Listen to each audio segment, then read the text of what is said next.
Thank you all for tuning in to The Real Hair Talk. We're going to focus more on people who experience all types of hair loss. So when most people think about wigs, they think about fashion, beauty, or switching up a look. But for those dealing with medical hair loss, wigs aren't just accessories. They're part of daily life.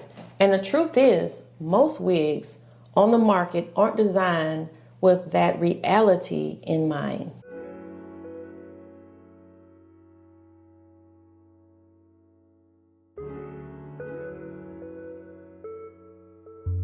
After years of experience, here are 5 core problems that I have experienced that keep coming up in the industry and why this needs to do a lot better.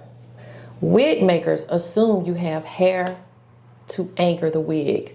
Most wigs are built for people who still have some hair underneath, something to grip onto, something to secure the cap.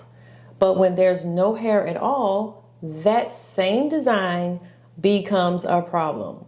The wig slips, and we all know about the shifting back, or feels unstable.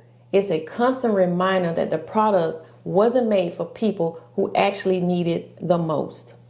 Lace, girls, you all know about that lace irritation on sensitive scalps if you are experiencing hair loss. For anyone with a sensitive scalp or exposed scalp, lace fronts can feel like sandpaper. The friction, the glue, the constant rubbing, it's painful. What's marketed as lightweight and breathable often ends up being harsh, irritating when there's no natural barrier of hair. And hair is a natural barrier. It protects us from, even when we bump our heads just slightly, that hair is a protector. So let's talk about heat, sweating, and inflammation. Wearing a wig all day can feel like wearing a hat in the middle of summer. The heat builds up, the scalp can't breathe, and inflammation follows.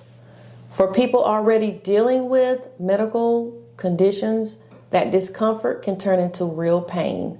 Comfort shouldn't be luxury. It should be the baseline. And I would like to add, all of you ladies who love the Louboutin shoes, that's something like, in comparison to people who wear wigs, they look good, but they're painful.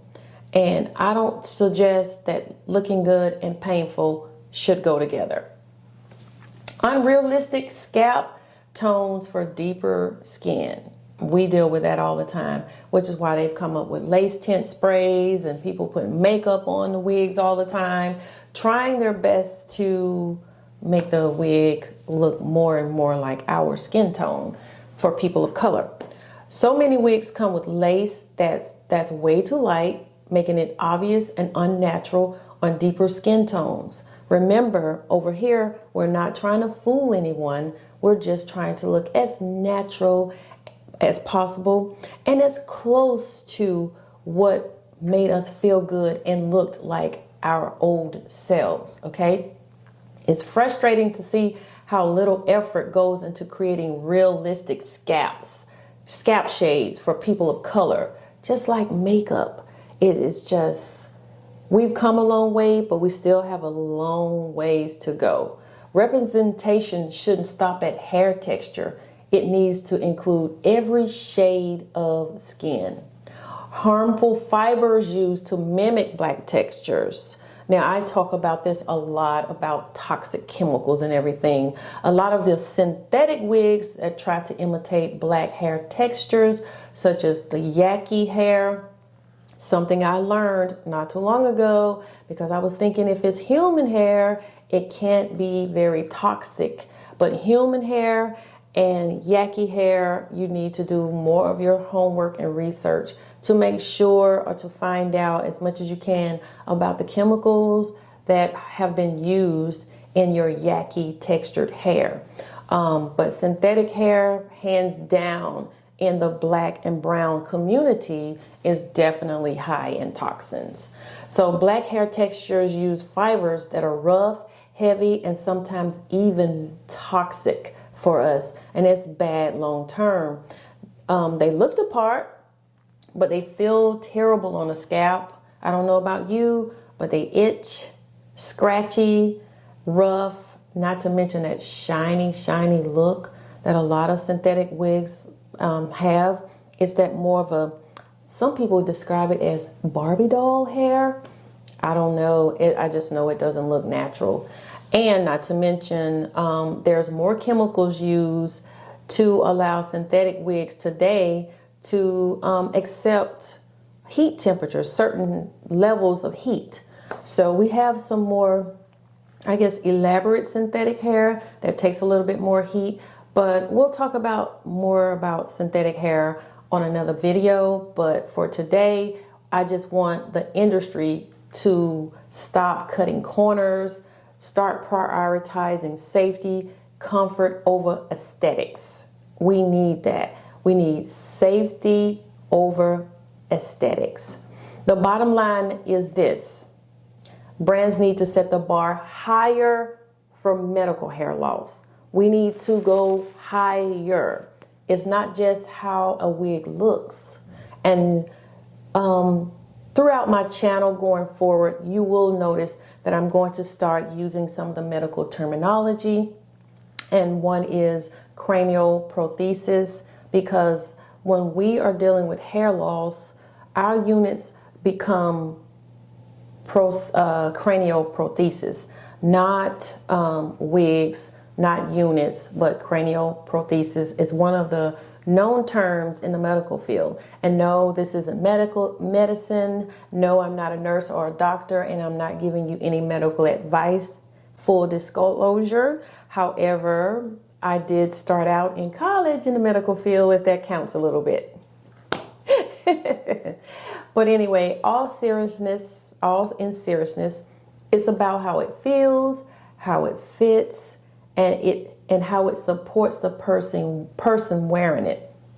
And if you're not into, cranioprothesis or wigs, and you're totally against it, this is not the channel for you. Maybe I should have told you that in the beginning, but it's just not the channel for you. It's for all of those who are suffering or with hair loss from cancer or something such as lupus. A big shout out to all of you warriors out there, cancer fighters, lupus fighters. My heart goes out to you big time, big time. And for all of us who have alopecia, it's not necessarily a threat to our lives, but it bothers us internally and mentally, and it affects our lives in a different way from all of our cancer and lupus queens out there. So I just want to pay homage to you all. My heart goes out to you, and I hope you have a very good, successful year. Okay, but back to the matter at hand. Lastly, but certainly not least, this channel is going to be pushing for better standards. I'm going to be pushing for better standards, better education, and safer options, because people living with medical hair loss deserves more than just beauty. Okay, comfort is number one. They deserve dignity, comfort, and care. Okay, so I want to be the voice for you all. Okay, so that's what we're going to be talking about quite a bit here on the channel. We're not going to sidetrack too much. Every once in a while, you're going to get a wig review, but we want to fight for a chance to have comfort and care and dignity while we walk out in our cranioprothesis. So that's it, guys. Thank you for tuning in. I really appreciate all the love that I've been getting on my channel and all my videos, and I will see you guys on the next one.